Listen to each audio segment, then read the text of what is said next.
Hello बच्चों, मैं मनोज पांडे, आपका अपना दोस्त, आपके अपने इस खूबसूरत और प्यारे से चैनल एमएस कोचिंग इंस्टीट्यूट में फिर से स्वागत करता हूँ एक नए वीडियो के साथ। बच्चों, आज का हमारा टॉपिक है TIR in nature and it's technological application. TIR का फुल फॉर्म होता है टोटल इंटरनल रिफ्लेक्शन, जिसका लास्ट वीडियो में हमने बहुत अच्छे से डिस्कशन किया हुआ था। तो अगर वो वीडियो आपने नहीं देखा है तो सबसे पहले तो टीआईआर को आपको समझना जरूरी है, तो जिसका लिंक आपको डिस्क्रिप्शन में मिल जाएगा और आप प्लेलिस्ट में जाकर के भी देख सकते हैं। तो टीआईआर देखने के बाद ही अगर आप इसका एप्लीकेशन देखेंगे तो आपको टॉपिक अच्छे से समझ में आएगा। तो चलिए, इसका सबसे पहला जो एप्लीकेशन है वो होता है मिराज। मिराज का मतलब अगर हिंदी में देखा जाए तो मैं लिख भी दिया हूँ, धोखा होता है। अब धोखा किस टाइप का होता है? कोई आदमी आपको धोखा नहीं देता है।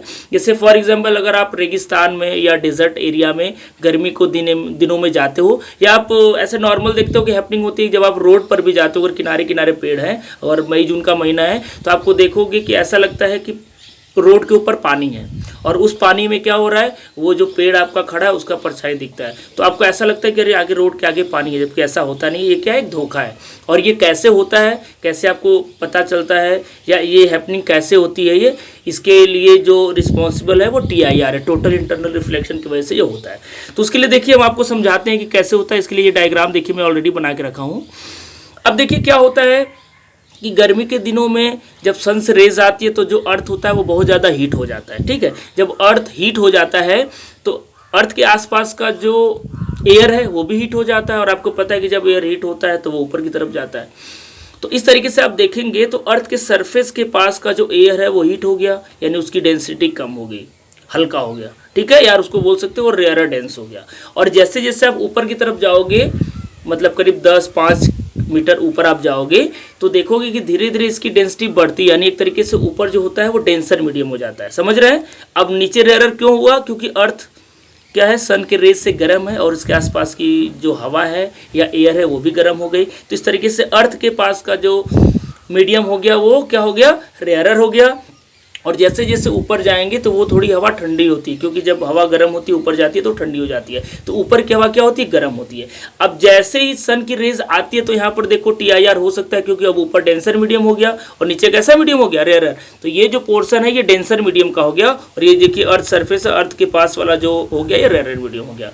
और अगर आपको टीआईआर करवाना है तो रेज कहाँ से कहाँ आनी चाहिए? डेंसर से रेयरर में आनी चाहिए। तो ऊपर डेंसर मीडियम से जैसी रेयरर मीडियम में अर्थ के आसपास रेज आती हैं, तो देखिए ये कई सरफेस में जो लेयर बन जाता है, यानी जो होता है नीचे सबसे ज़्यादा हॉट होता है, उससे थोड़ा हल्का गर्म होता है, फिर हल्का गर्म होता है, ऐसे करके ठंडा। तो इस तरीके से कई सारे लेयर्स बन जाते हैं, आप देख सकते हो डायग्राम में।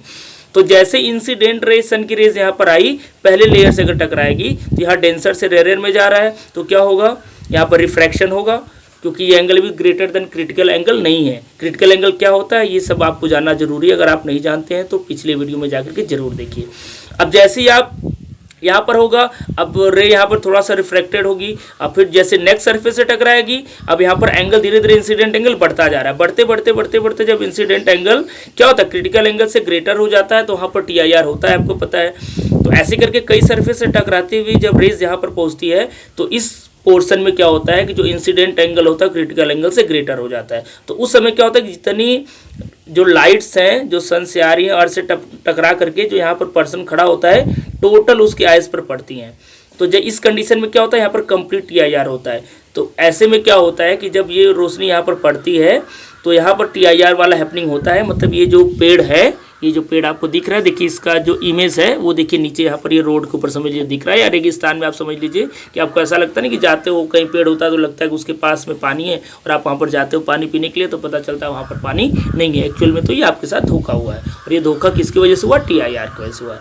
तो जब मैन के या ओमन के या जो भी पर्सन यहाँ पर खड़ा है उसके राइज पर ये रे, टोटल रे रिफ्लेक्ट होकर के चली जाती है रिफ्लेक्टेड होकर के, तो ये ऐसा लगता है कि यहाँ पर क्या है, आपका पानी है, और पानी में यहाँ पर पेड़ है, तो पेड़ का परछाई पानी में आपको दिख रहा है। तो इस तरीके से आप मिराज को समझ सकते हैं। अब चलिए इसका सेकेंड एप्लीकेशन हम लोग देख लेते हैं। अभी मैं आपको जिन बातों को समझाया हूँ वे सारी बातें यहाँ पर लिखी हुई हैं, आप इसको देख सकते हो। ठीक है, तो आप यहाँ से इसको नोट कर लेना। ठीक है, चलिए आगे हम लोग देखते हैं। सेकेंड इसका एप्लीकेशन है डायमंड। तो डायमंड आप देखते हो कि आपको पता है कि जो डायमंड सबसे ज़्यादा चमकता है वो सबसे ज़्यादा डायमंड अच्छा होता है, यानी उसकी ब्रिलियंसी उतना ज़्यादा होती है। और ये डायमंड इस तरीके से डिफाइन होता है कि जिस डायमंड में सबसे ज़्यादा TIR होता है, टोटल इंटरनल रिफ्लेक्शन होता है, वो डायमंड सबसे अच्छा होता है। जैसे फॉर एग्जांपल यहाँ पर आप समझ सकते हो, मैं लिखा हूँ brilliance of diamond depend upon TIR and it's refractive index is 2.42, so the critical angle is 24.41। यानी जो डायमंड का रिफ्रैक्टिव इंडेक्स होता है म्यू का वैल्यू होता है 2.42, क्योंकि कांच का बना होता है, और जिसका क्रिटिकल एंगल होता है वो इतना होता है। यानी अगर इस एंगल से ज़्यादा एंगल पर अगर लाइट डायमंड पर इंसिडेंट होगी तो क्या होगा, डायमंड चमकेगा। अब देखिए इसके जो फेजेस होंगे, अगर आप डायमंड देखेंगे तो कई सारे फेजेस इसके कटिंग जैसा होता है, ठीक है। तो इस तरीके से ही कटिंग होता है कि अब उसको जिस एंगल पे भी अगर आप लाइट को इंसिडेंट करो तो हमेशा क्रिटिकल एंगल से ज़्यादा ही उस पर होता है। समझ में आ रहा है? तो जब क्रिटिकल एंगल से ज़्यादा होगा तो the phases of the diamond are cut in such a way so that the angle of incident is greater than the critical angle and the light comes back in the same medium and the suffers multiple TIR in this way diamond sparks. मतलब ये मैं लिखा हूँ, इसका मतलब ये हुआ कि क्या होता है कि जब हम लोग उस पर लाइट इंसिडेंट करते हैं तो उसका कटिंग ही ऐसा होता है कि उस पर जो इंसिडेंट एंगल होता है वो 24.41 से ज़्यादा होता है, और इतना ज़्यादा कटिंग होता है कि एक बार आप इंसिडेंट करोगे तो कई बार टकरा करके वो वापस आती है। तो इस तरीके से उसमें मल्टीपल TIR होता है, एक बार नहीं करीब कई बार होता है, 100-200 बार होता है, ठीक है। इस तरीके से उसका कटिंग होता है, तो इस तरीके से डायमंड चमकता है। तो जिसका कटिंग जितना अच्छा होता है, जिसका ब्रिलियंसी जितना ज़्यादा होता है उसकी कटिंग के ऊपर डिपेंड करता है, और उसमें जितना ज़्यादा TIR होगा उतना ही वो डायमंड अच्छा होता है। अब हम लोग आ जाते हैं नेक्स्ट, इसका एप्लीकेशन देख लेते हैं, प्रिज्म। तो प्रिज्म तो आप देखेंगे, आई होप आपके स्कूल में एक्सपेरिमेंट कराया जाता होगा तो आपने देखा होगा ट्रायंगल के आकार का होता है, ठीक है। तो जब क्या होता है कि देखिए मैं लिखा हूँ for glass and air interface the critical angle is 42। अगर एयर और ग्लास के लिए क्रिटिकल एंगल का देखा जाए वैल्यू तो 42 होता है।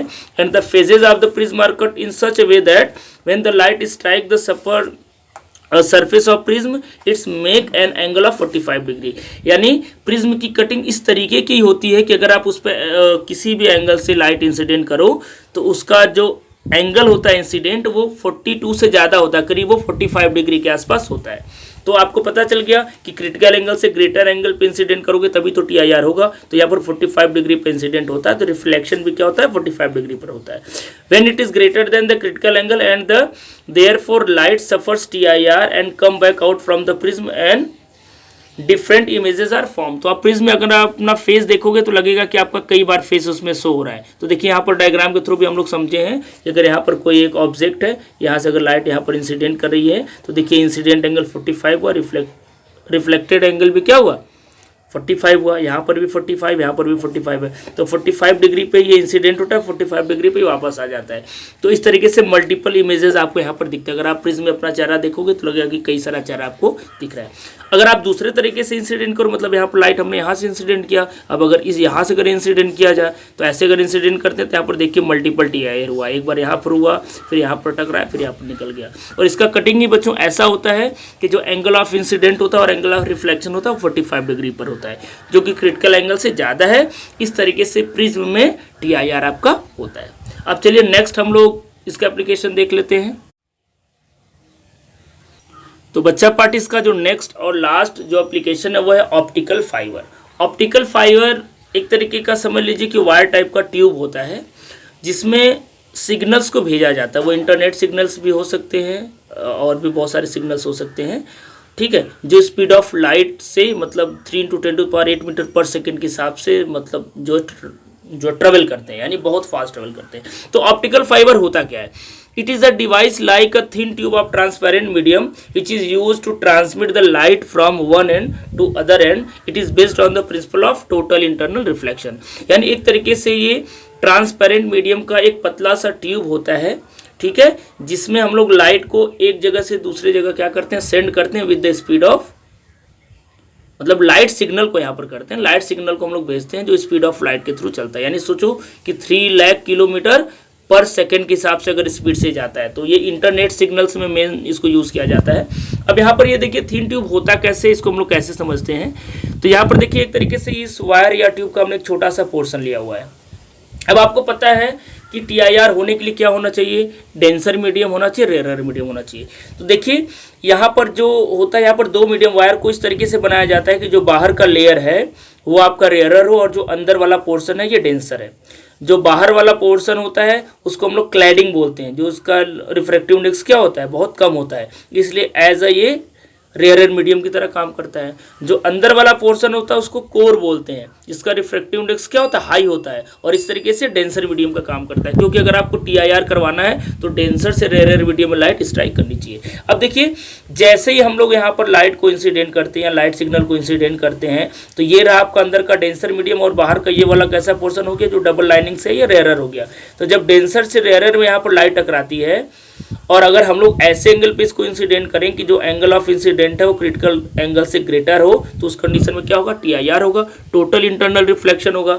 तो जैसे यहाँ पर टकराएगी तो टोटल TIR होकर के यहाँ पर आकर के अब टकराएगी। फिर इसका इस तरीके से बनावट ही होता है, इसका कंस्ट्रक्शन ही होता है कि हमेशा जब यहाँ पर टकराएगी तो यहाँ पर भी जो इंसिडेंट एंगल होता है वो क्रिटिकल एंगल से ग्रेटर होता है। फिर यहाँ पर जब अगर क्रिटिकल एंगल से ग्रेटर हो गया तो यहाँ भी TIR हुआ। इस तरीके से यहाँ पर मल्टीपल TIR होता जाता है यानी, और ये बहुत फास्ट होता है। तो यहाँ से इंसिडेंट लाइट हुई, यहाँ पर TIR हुआ, फिर यहाँ पर TIR हुआ, फिर यहाँ पर TIR हुआ। इस तरीके से एक जगह से एंट्रेंस हुआ तो एक जगह से इसका एग्जिट हो गया, यानी यहाँ से लाइट सिग्नल एंटर किया और यहाँ पर एग्जिट हो गया। तो इस तरीके से मल्टीपल TIR हो करके हम लोग सिग्नल्स को लाइट की स्पीड से भेज सकते हैं। अब इसके बारे में जो भी मैं लिखा हूँ आपको इसका मीनिंग समझा देता हूँ। आई होप आपको समझ में आ गया होगा मैं जो बताना चाह रहा था।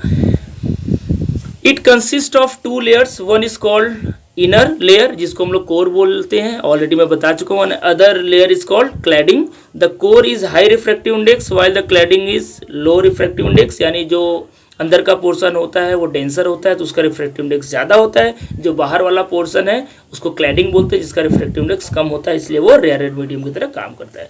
When light coming from one and is incident on the core at the angle greater than the critical angle, it suffer the multiple TIR and come out other end। यानी एक तरफ से हम लोग लाइट सिग्नल को भेजते हैं तो मल्टीपल TIR होकर के दूसरी तरफ से ये सिग्नल आउट होता है। With the help of the optical fibre we can send signal and information etcetera with the speed of light. यानी इसका सबसे बड़ा बेनिफिट क्या है कि हम लोग किसी भी सिग्नल को स्पीड ऑफ लाइट की स्पीड से भेज सकते हैं। यानी जिस स्पीड से लाइट चलती है जो कि 3 लाख किलोमीटर पर सेकेंड होता है, उसको मीटर में चेंज करें तो 3 × 10⁸ मीटर पर सेकेंड होता है। तो with the help of optical fibre हम लोग सिग्नल्स को लाइट की स्पीड से भेज सकते हैं। तो ये रहा बच्चों आपका TIR का एप्लीकेशन। आई होप ये चारों आपको बहुत अच्छे समझ में आया होगा। इसके नोट्स आपको हमारी वेबसाइट पर मिल जाएंगे जो आपको स्क्रीन पर दिख रहे हैं। आप वहाँ पर जा करके इसको डाउनलोड कर सकते हो या नोट कर सकते हो। तो नेक्स्ट वीडियो हम लोग एक नए टॉपिक के साथ मिलेंगे, तब तक के लिए थैंक यू सो मच।